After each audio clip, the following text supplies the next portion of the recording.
Maji na hivi leo tunaangazia sekta ya ufugaji. Lakini unapoongelea ufugaji huwezi ukakwepa kuongelea sekta ya kilimo. Kwa hiyo hivyo wakati mwingine huwa vinakwendana kwa namna moja ama nyingine, kwa sababu vinategemeana. Kwa hiyo hivi leo tutaweza kuangazia upande huo, lakini sekta hii ya ufugaji pia tunajiuliza swali moja tu kwamba je, sekta hiyo inakuwa ama inashuka hapa nchini Tanzania? Na hasa tutakuwa tukiangalia changamoto zilizopo, tukiangalia mafanikio yaliyopo, sera zinasemaje, lakini ni yapi mambo ambayo yakifanywa kazi mapema basi sekta hii itakuwa kwa kiwango kikubwa zaidi. Na wakati huo pia tutakuwa tukigusia kwa kidogo kuhusiana na maonyesho ya wakulima ya Nane Nane. Kila mwaka huwa yanafanyika, lakini je, huwa yanaacha mafanikio gani kwa wananchi wa kawaida na hata kwa wale watu ambao huwa wanakusudiwa zaidi, ikiwa na maanisha wakulima na hata wafugaji? Anayemwalika Bwana Frankie Wilson ndo ambaye atakuwa mchambuzi wangu hivi leo, lakini hapo baadaye pia nitakuwa naye Bwana Darius Ngocho, na kule Dar es Salaam wenzangu Macho kule Tikiuya atakuwa na wachambuzi wake pia. Habari za asubuhi. Salama. Naam, karibu katika kipindi hiki tunaangazia sekta ya ufugaji zaidi. Lakini hebu niambie kwanza, sekta ya ufugaji wewe kuuliza tu, yani kwa kawaida tu, unaionaje sekta ya ufugaji hapa nchini kwa hivi sasa? Ipoje, hali halisi ikoje? Hali halisi ya sekta ya ufugaji kwa nchi yetu ya Tanzania bado iko chini sana. Iko chini sana. Na ni kutokana na sababu mbalimbali ambazo kwa kiasi kikubwa zimekuwa zinaikwamisha sekta hii isiendelee kwa kiasi kikubwa. Na binafsi najua huwa unahudhuria maonyesho ya Nane Nane, lakini pia huwa unasikia kinachokuwa kikifanyika kule. Hebu niambie, kuwahusisha wafugaji ili huwa inakuwepo kwa kiwango gani? Maana mtu mwingine anapokwenda pale anataka aone labda ni mazao ya ufugaji, ni mazao ya kilimo, nijifunze mashamba darasa, ufugaji wa kisasa na vitu kama hivyo. Lakini je, huwa mnahusishwa vipi katika maonyesho? Kuhusishwa kwenye maonyesho ya Nane Nane, kwa kweli uhusishaji hapo awali ulikuwa ni mdogo sana. Na sababu kubwa iliyokuwa inasababisha uhusishaji uwe ni mdogo sana ni kwamba wafugaji hawa ambao tunawazungumza wa Tanzania kwanza walikuwa hawana umoja. Walikuwa ni watu ambao kuwapata kwanza ni tabu, kwa sababu wanakuwa kwa maeneo ya ndani. Kwa hapa kuanzia mwaka 2013 ni kwamba tumejitahidi kupata chama cha wafugaji ambacho kwa miaka 50 toka uhuru wa nchi hii hakikuwepo kabisa kwa katika nchi yetu. Kwa uwepo wa chama cha wafugaji ni kwamba sauti za wale wafugaji wa Tanzania zimeunganika, zimekuwa kitu kimoja. Kwa hiyo inakuwa kuna urahisi kwa wale wafugaji kwenda kuwapata katika sehemu yoyote ile ambayo wapo.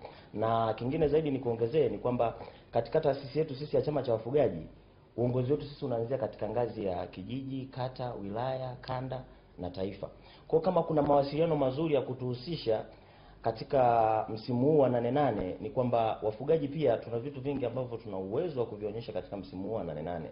Lakini nikiangalia kauli mbiu ya Nane Nane kwa mwaka huu wa 2015 inasema matokeo makubwa. Matokeo makubwa ina maana inajikita katika zana bora za mifugo, inajikita katika pembejeo za mifugo na vitu mbalimbali ambavyo vinahusu sekta ya mifugo. Lakini bado katika hivyo vitu ambavyo tunahisi kwamba tunatakiwa tujikite, bado hali ni duni sana katika sekta.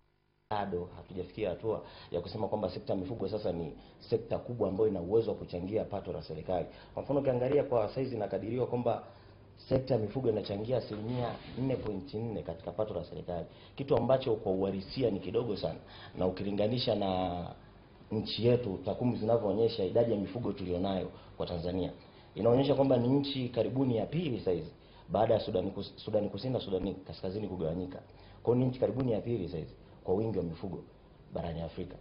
Lakini bado uzalishaji unaonekana ni mdogo ukilinganisha na nchi kama Botswana au Namibia ambayo ina mifugo michache, ile uzalishaji katika nchi ya Botswana na Namibia ni mkubwa sana tofauti na Tanzania. Mpaka mnaanzisha chama ndio cha wafugaji nchini.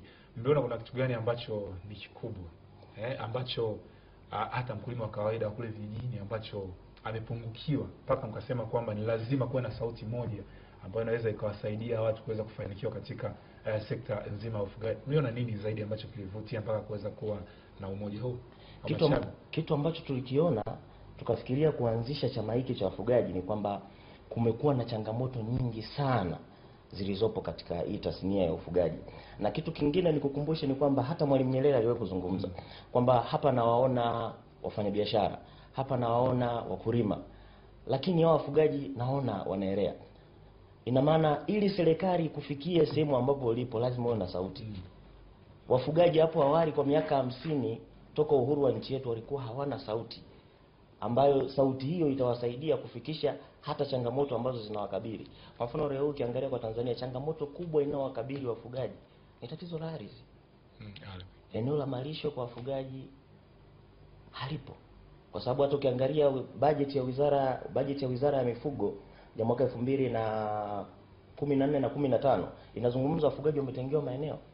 Ila maeneo yale ambayo yanazungumzwa kwamba wafugaji wametengewa, ukiangalia yapo ni kwenye makaratasi. Ukienda kwenye uhalisia useme sasa naenda kuzitafuta hizi hekta nizipate huko ambako nimeelekezwa kwamba labda Mvomero kuna hekta labda tuchukue mfano 300 zimetengwa za wafugaji. Ukienda kuangalia unakuta ni maneno yaliyoandikwa kwenye vitabu, ila uhalisia ni kwamba hekta zile hazipo. Miaka mingi ya kutoka mwaka 1961 mpaka hivi leo bado Mtanzania ni mfugaji, na hilo jina libadiliki, na ni mkulima ni mfugaji pia. Lakini toka kipindi hicho mpaka hivi leo ufugaji ambao ni wa kiwango kikubwa sana cha Watanzania ni ule wa kawaida sana.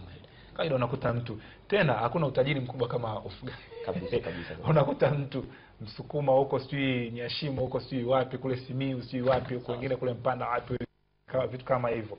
Unakuta anamiliki mifugo hadi 1000, hadi 1000 na kitu, hadi kuzidi hapo. Wengine wanakuta nao 500 kushuka chini zaidi. Lakini toka kipindi nilichosema cha uhuru unakuta analithishana bado ufugaji ni ule. Ufugaji ni ule ule. Sasa nyie mnafanya nini? Mnaelimisha nini? Huwezi kuona kwamba labda hili ndio tatizo ambalo mngeanza nalo nyie mkaweza walau mtu akawa na ule ufugaji wa kisasa. Kwa mfano wakulima wanahamasishwa wawe sio na mambo ya umwagiliaji wa kisasa, wawe na pembejeo za kisasa, wawe na maeneo ambayo wana maeneo madogo lakini ambayo wanaweza wakamiliki na wakahudumia kwa sio madawa sio vitu kama hivyo vingi. Sasa wafugaji kwa nini inakuwa ngumu? Unaweza kukuta mtu ana kinyumba kidogo, watoto wanahangaika, hata ile yake ukimwangalia amechoka, lakini akiuza ng'ombe mmoja tu 500 milioni. Sawa. Kitu ambacho kipo lazima tugundue sisi tuko kwenye wakati gani na ni wakati upi ambao ni sahihi kuhakikisha kwamba tunahakikisha tunafanikiwa. Katiba ya Chama cha Wafugaji Tanzania inajielekeza moja kwa moja katika malengo yake kwamba itahakikisha inawapa elimu ya kutosha wafugaji ili kuendana na ufugaji wenye tija. Kitu kinachofanyika mpaka sasa, elimu tuliyoitoa kuanzia mwaka 2013 mpaka kufikia mwaka huu 2015 ni kubwa sana. Kuhusiana na namna gani wafugaji wanapaswa kufanya ili wajikomboe kutokana na ufugaji huu walionao. Shida inayokuja hapa ni kwamba Tanzania tuna ufugaji wa asili. Ndio. Lakini Wizara ya Mifugo inasisitiza ufugaji wa kisasa. Huyu mfugaji ambaye unataka umsisitize ufugaji wa kisasa amefundishwa ufugaji wa asili na amerisishwa ufugaji wa asili. Kikubwa ambacho kilikosekana kwa awali ni kwamba serikali wakati inafikiria kuboresha ufugaji wa kisasa, kwa kipindi hicho kama chama kingekuwepo cha wafugaji, tungekaa pamoja tukashirikiana namna gani ya kuhakikisha tunawatoa kwa kuelimisha kwenye ufugaji huu wa asili kuwaleta kwenye ufugaji wa kisasa ambao tunahisi ndio wenye tija zaidi.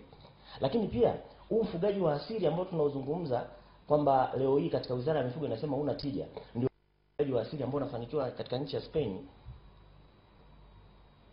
Shida kubwa ya wafugaji, ili mfugaji apate kuuza mfugo wake, kwanza mfugo wake unatakiwa uwe bora, ndio atauza kwa bei ambayo ni stahiki. Huo mfugo ambao anatakiwa uuze kwa bei bora inabidi upate malisho. Malisho kwa huyu mfugaji ni machache.